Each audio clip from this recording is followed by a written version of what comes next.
So this presentation is really just sort of in the spirit of what Professor Ibrahim Musa was saying yesterday about Islam being a living, dynamic, breathing tradition which has nurtured exquisite poets, writers, calligraphers, painters, the list goes on.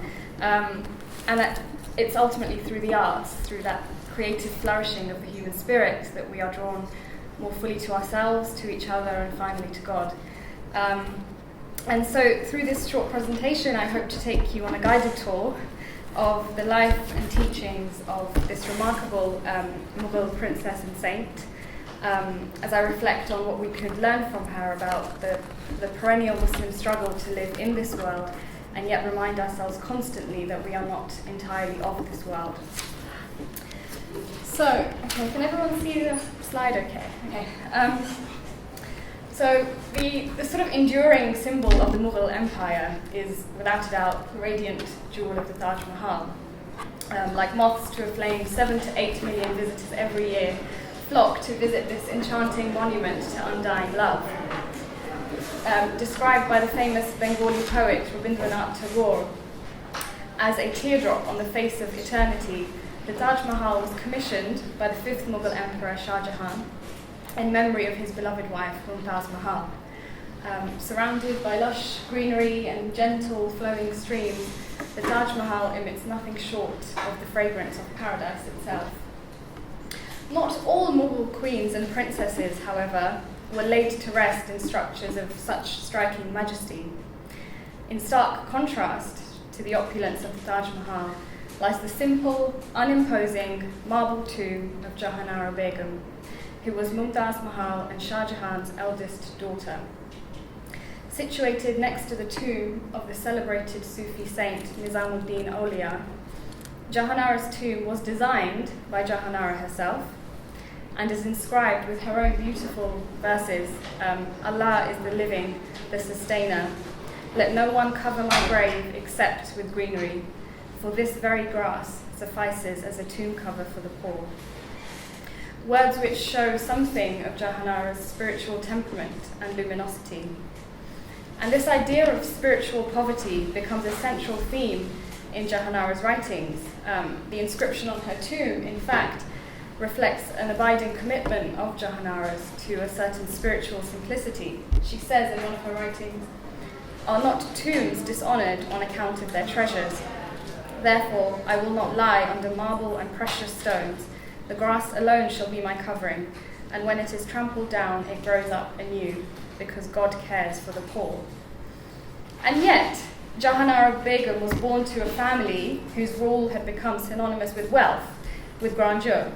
She herself would go on to become one of the richest women of her time, generously pouring funds into the construction of mosques and the design and building of key landmarks of her father's capital city, Shah Jahanabad, or Delhi. And her dynamic legacy, I think, like that of many powerful women of our history, which we heard earlier today, has largely been overshadowed or shrouded by the names of her male relatives, or else tainted by the accounts of Orientalist writers whose vision of India's royal women was largely shaped by exotic fantasies about the East and the harem, the imperial harem. The life of Jahanara Begum, however, as I hope to show today, resists any kind of one-dimensional reading. She is a woman of powerful contrasts, an enigma perhaps. Adorned with precious jewels, she nonetheless claimed the title of Faqira, meaning the poor one. She speaks of a desire to be remembered forever, and yet she elaborates on the Sufi virtue of annihilating the self in one's love for God. She pushes the boundaries of her gender by adopting certain privileges exclusive to the royal men, and yet she's recorded in the pages of her contemporaries as the embodiment of female virtue.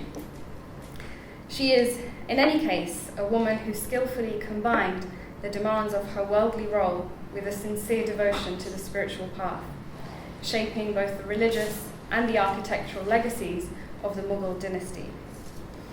How then to approach the life of this pious, powerful princess? I will try briefly to sketch what I think are Jahanara's most remarkable contributions, both to the architecture of the Mughal Empire, mosques, gardens, bazaars, and to literature. And by this I mean her role as a female Sufi writer, whose works are steeped deeply in Islamic tradition and a profound devotion to the saints of India's past. And the image on the screen, in fact, depicts Jahanara holding an open book and gazing at a Sufi saint on the opposite page. I hope to share with you some of Jahanara's most beautiful verses, which I think will give us some insight into the blossoming of her spiritual longings. And I'll end by trying to draw these various threads together in reflecting on Jahanara's legacy for us today. So she was born in 1614, and she was given the honorific title of Sahiba al-Zaman, meaning Lady of the Age, and Shah Begum, meaning Lady Emperor. And she was given this title at the age of 17, when her mum, Mumtaz, died.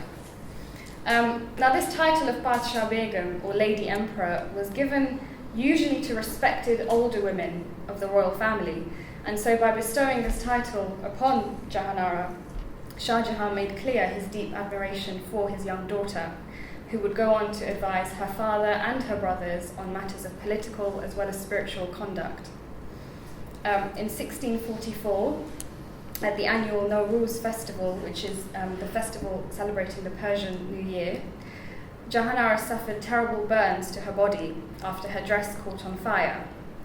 Once again, Shah Jahan would demonstrate the depth of his paternal love, summoning healers and physicians from across the empire to treat her, and even releasing some of those held in prisons in exchange for medical treatment.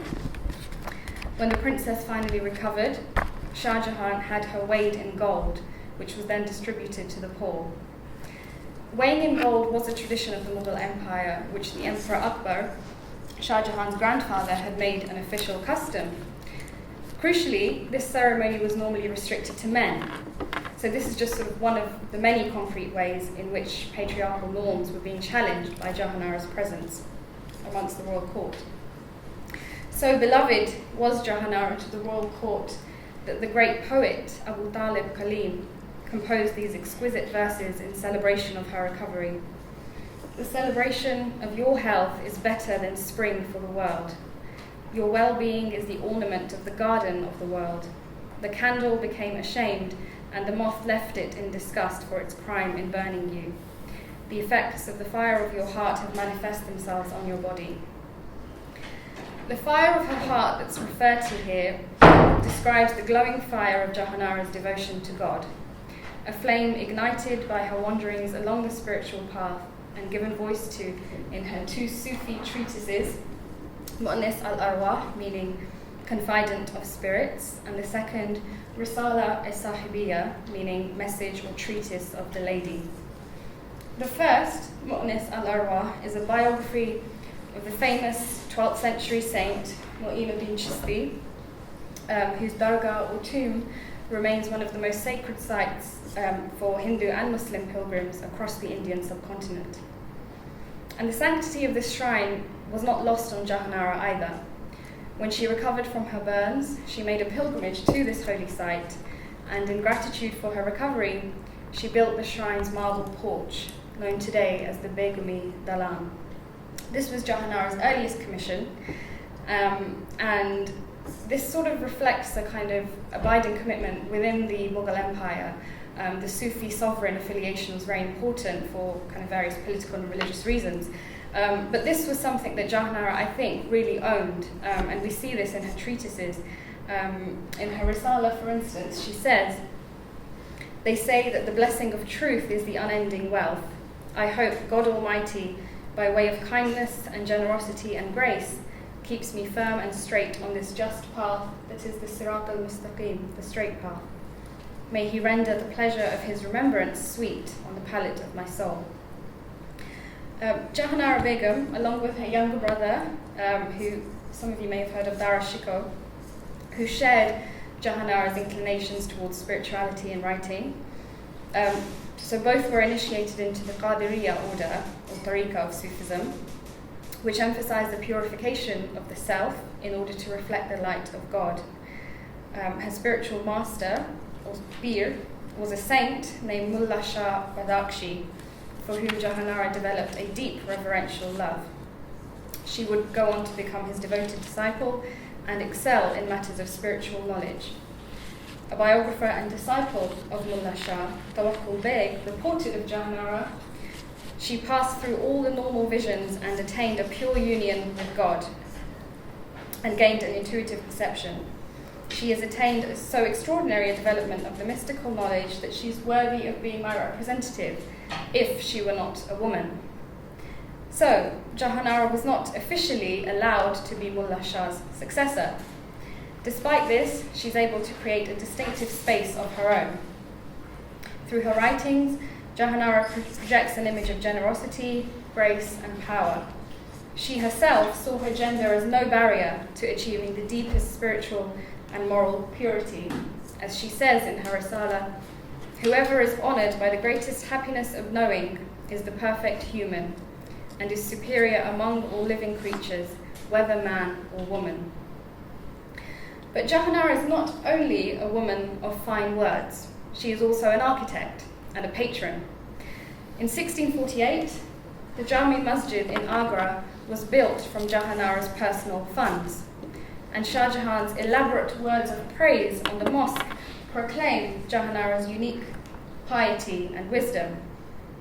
It, meaning the Jami Mosque, was built by her order who is exalted in dignity, who is as elevated as the firmament on which it sits, possessing a glorious palace as illuminated as her wisdom, the most revered of the ladies of the age, the pride of her gender, the princess of the realm, Jahanara Begum. It was uncommon for Mughal women to commission large congregation mosques in this way, and it was even more uncommon for them to be so elaborately and extensively praised on the mosque's exterior. 2 years after the construction of the Jami Masjid, Jahanara commissioned the Mullah Shah Badakshi Mosque in Srinagar, Kashmir, a mosque dedicated to her spiritual guide. It was not only mosques, however, that flourished under Jahanara's generous patronage. If any of you have been to the city of Delhi, you may have wandered through the bustling lanes of Chandni Chowk, the main bazaar of the old city. It was, in fact, Jahanara who designed the original bazaar, which featured a spectacular garden to its south and a resting place for travellers to its north. The moon would frequently cast a faint glow onto the central canal of the bazaar, hence the name Chandni Chowk, meaning moonlight square or intersection. Here is a photograph of the square taken sometime in the 1860s by the British photographer Samuel Wall. How do we make sense then of Jahanara's remarkable spiritual writings and architectural contributions? What might her legacy be for us today? Well, she very obviously defies the idea that Muslim women, if they've played any role in imperial histories, have done so only from within the confines of the harem. Jahanara's contributions to the Mughal landscape were public, physical, visual, boldly honouring her royalty and piety as complementary, not contradictory forces. She had many faces: a generous patron and architect, a devoted Sufi disciple, a passionate writer, a beloved daughter, an advisor on political and religious affairs. When her brothers Dara Shikoh and Aurangzeb later were fighting over the throne, she openly supported Dara Shikoh, her closest sibling and spiritual companion. She implored Aurangzeb to accept Dara as the destined successor of her father and to refrain from shedding any blood during the holy month of Ramadan. She warned that just as Aurangzeb feared God but did not love God, so too would people fear him but never love him.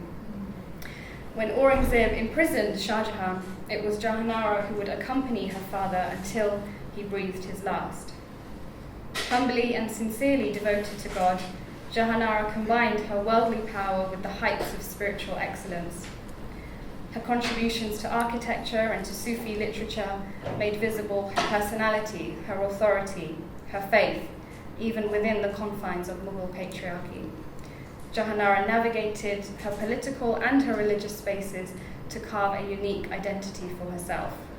A pious princess and saint who adorned the physical and spiritual landscapes of Mughal India.